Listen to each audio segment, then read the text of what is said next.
Chapter 1. It was 4:30 p.m. School was officially over for the day.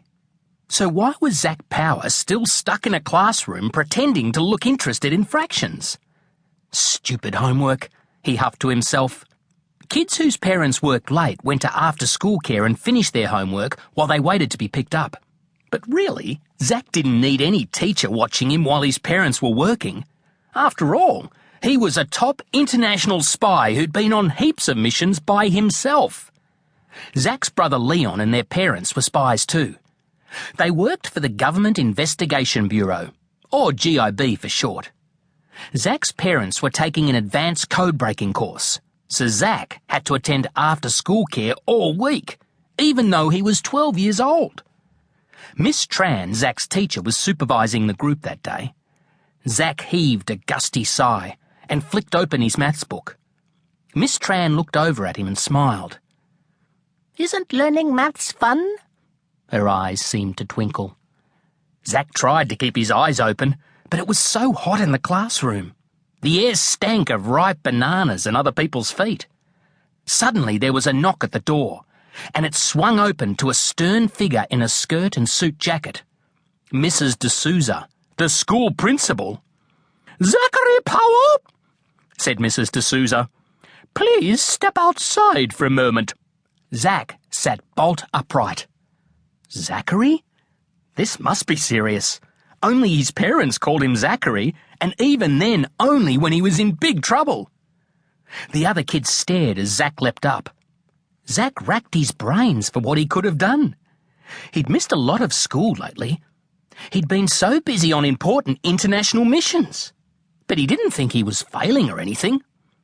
"Well, Zach," said Mrs. D'Souza, closing the classroom door.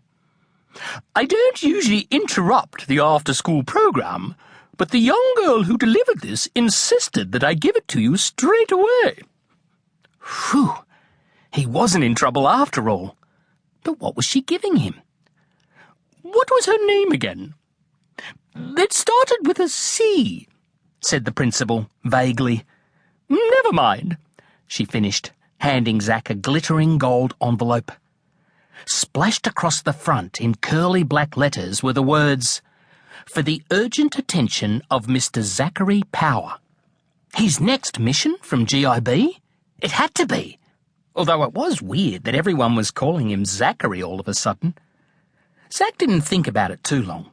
A mission would get him out of the after-school program, and right now that was all that mattered.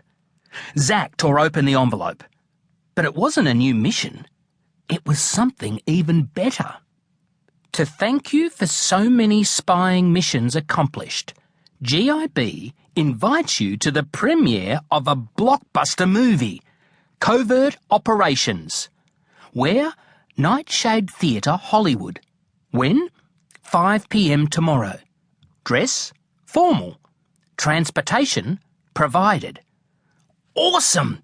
Zach was getting out of school, and he didn't even have to stress over any difficult spy work. This time things would be strictly mission fun. Zach looked at his watch. He had to get a move on if he wanted to get to Hollywood. The premiere was in 24 hours. Mrs. D'Souza asked him how the after-school care was going, and Zach smiled politely, but he wasn't listening. Zach had noticed a strange sound, a kind of low hum unlike anything he'd heard before.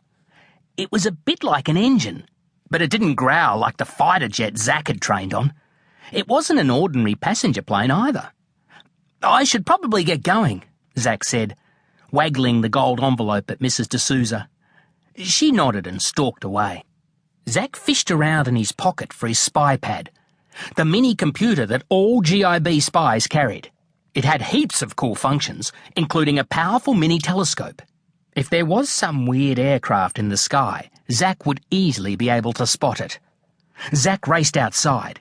He looked up, spy pad at the ready. But Zach didn't need a telescope to see what hovered in the sky above him. It was an enormous, shiny gold blimp. Across the side in giant black letters were the words, "Covert Operations." This bling-covered blimp must be Zach's transportation to Hollywood. How am I going to get up there, though? He wondered. But before he To keep listening to this audiobook, I've left you a link in the description so you can do it, at no cost thanks to Audible's 30-day free trial.